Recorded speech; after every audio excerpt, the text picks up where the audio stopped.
A Joc de Cartes hem vist de tot. Fets surrealistes,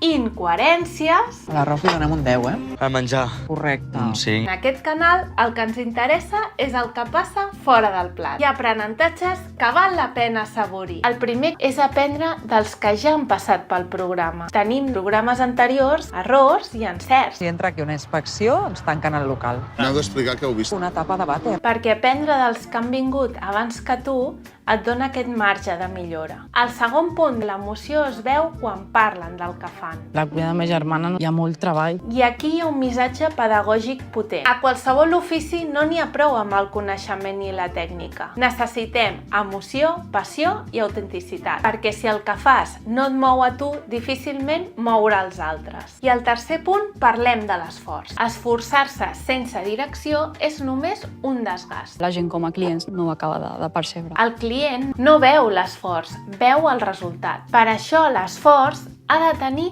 un propòsit clar. Saber cap on vas, per què ho fas i què vols aconseguir. I al final, què ens deixa aquest capítol? Que a la cuina i a la vida sempre hi ha marge de millora.